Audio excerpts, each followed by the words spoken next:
हल्दी बाटी मरीच बाटी ईसा बैसा तितला फुटी हल्दी बाटी मरीच बाटी ईसा बैसा तितला फुटी एकसंगे माखिया दिलाम अल्प एकटू जल खाइतो आइया कमला तोरे बापेरे गिया बल हाई खाइतो आइया कमला तोरे बापेरे गिया बल। ওরে বাবুরে বিদেশের গরম কারে কয় বুক ফাটা গরম আর দেশের মানুষ বাঁচেন না যে জ্বর তুবানে ও মা মা গুনি জ্বরে মানুষের একবারে ডলি গেল কি কইতাম ও মা বাঙালির পেটেও মানে না সেই স্বাদ খেতে চাই এই জ্বর তুবান বৃষ্টি কন ও মারে মা ঠান্ডা গরম জিয়ন করবেন কোন বাঙালি খেতে চাই। আজকের রেসিপিটা সেরকম একবার ঠান্ডা ঠান্ডা রেসিপি বিশেষ করে আমার বেচালার বাইদের জন্য নিয়ে এসেছি। কি হতে চলেছে দেখুন। আসলে রেসিপি করতে সবাই জানে কিন্তু আমি কিভাবে করব সেটাই দেখার বিষয় দেখে নেবেন। আমাদের ইউটিউবের পরিবারের মধ্যে কে কিরকম করে রেসিপি করে সেটাই তুলে ধরবে, সেটাই ব্যাপার। দেখতে থাকুন, দেখার সাথে সাথে like comment share and subscribe করে দেবেন। ভালো যদি লেগে যায় বাবুরে একটু শেয়ার করে দিবেন, কথা আর বাড়াতে না। দেখতে থাকুন কি হতে চলেছে। নমস্কার মাই লাভলি ভিউয়ার্স, সবাই কেমন আছেন?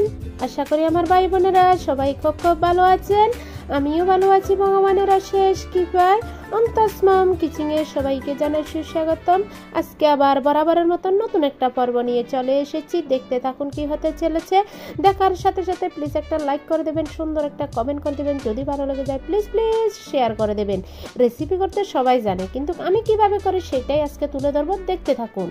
এটার আগে বলে রাখি, যারা আমার চ্যানেলে নতুন এসেছেন প্লিজ আমার চ্যানেলটা সাবস্ক্রাইব করে দেবেন, পাশে থাকা বেল আইকনটি টিপে দেবেন। প্রথমে দেখতে পাচ্ছেন এগুলো হয়েছে আরব সাগরের ছোট মাছ, মলে মাছ।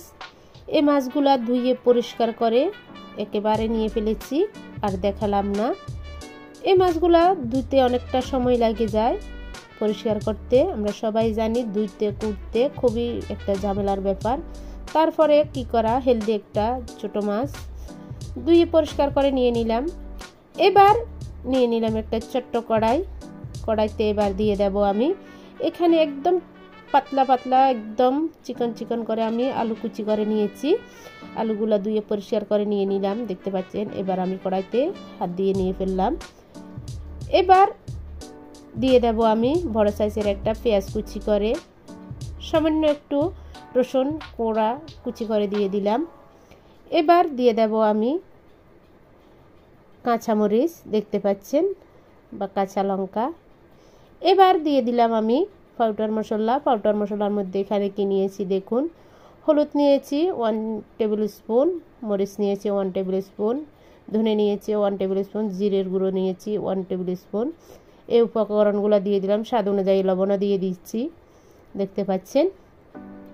এবার দিয়ে দেব আমি হাফ কাপ সরিষার তেল, যেটা বলেন না কেন, হলুদ তেল, সরিষার তেল, ভালো তেল যে বলেন না কেন, দিয়ে দিলাম হাফ কাপ। এবার এই উপকরণগুলো খুব ভালোভাবে আমি হাত দিয়ে মেখে নেব। প্রায় আমি 2 মিনিট এই আলুগুলো খুব ভালোভাবে মেখে নেব। মাখতে মাখতে দেখতে পারবেন একদম নরম হয়ে যাবে। মাখতে মাখতে খুব সুন্দর একটা ফ্লেভার আসবে, একদম নরম হয়ে গিয়েছে দেখুন আপনারা। এবার এই পর্যায়ে দিয়ে দেব আমি ছোট মাছগুলো আগে দিই নাই আমি, কেন কি যখন ভালোভাবে মাখতে হবে ছোট মাছগুলো এত ভালোভাবে মাখলে একদম ভর্তা হয়ে যাবে, সেটাই ব্যাপার। এবার মাছগুলো দিয়ে আবার একটু উঁচু নিচু করে আলতু হাতে মিক্স করে ফেললাম। মিক্স করে এবার দিয়ে দেব পরিমাণ অনুযায়ী জল। হাতে মাখা কি বলে মা বলতো, হাতে মাখা ছোট মাছ রান্না করা খুবই মজা হয়, সেটাই ব্যাপার। আর ধুয়ে জল দিয়ে দিলাম। দিয়ে এবার দিয়ে দেব আমি চেরি টমেটো। এই যে ছোট ছোট টমেটোগুলো খুবই মজা হয় খেতে, ছোট মাছ দিয়ে টক খুবই ভালো মজাদার একটা রেসিপি, সবাই জানে কিন্তু আমি আমার মতন করে তুলে ধরছি। এই চেরি টমেটোগুলা একে একে সম্পূর্ণভাবে বসিয়ে দিয়েছি। দেখুন কত সুন্দর লাগছে কড়াইতে তরকারিগুলা বা রেসিপিটি আমার। এবার দিয়ে দেব আমি চুলার আগুনটা বা জালটা দিয়ে দেব। চুলার আগুনটা আমি তুলে দিলাম, দেখতে পাচ্ছেন, ডেকে দিলাম। জাস্ট 2 মিনিট এভাবে রাখবো। চুলার আঁচটা নর্মালভাবে রেখেছি, অতিরিক্ত হাই করে দিই নাই, সেটাই ব্যাপার। আস্তে আস্তে হতে থাক।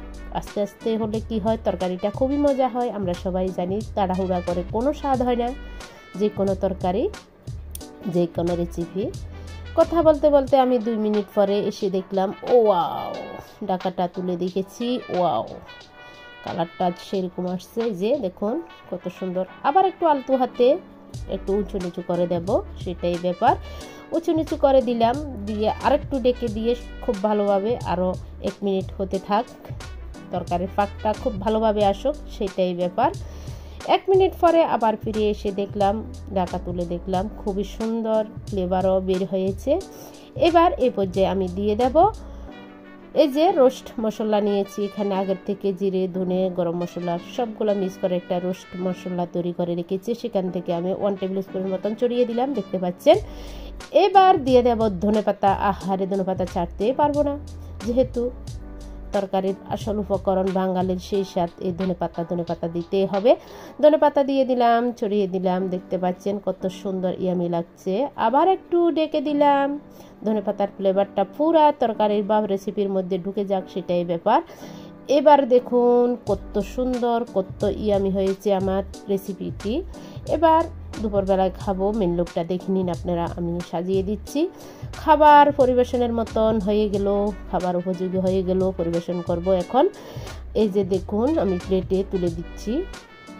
খুবই মজাদার হয়েছে আজকের রেসিপিটি, সবাই জানে কিন্তু অনেকে আবার ছোটো মাছ খেতে চায় না, সেটাই ব্যাপার। আমি খুব সুন্দর করে তুলে ধরেছি, খুব কম সময়ের মধ্যে, অল্প সময়ের মধ্যে এই রেসিপিটি হয়ে যাবে ব্যাচেলর ভাইদের জন্য একদমই আমি একটা রেসিপি, হেলদি রেসিপি। কেমন লাগলো এই রেসিপিটি আমাকে কমেন্টে জানিয়ে দেবেন। যারা জানেন তারা তো খুব ভালো, আর যারা জানেন না আমার রেসিপিটি ফলো করতে পারেন। আজকের মতন আজকের ভিডিও এখানে সমাপ্ত করলাম। আবার একটা নতুন পর্ব নতুন ভিডিও নিয়ে আপনাদের কাছে চলে আসবো। ততক্ষণ পর্যন্ত সবাই ভালো থাকবেন, সুস্থ থাকবেন। সবাইকে জানাই টাটা, বাই বাই, নমস্কার।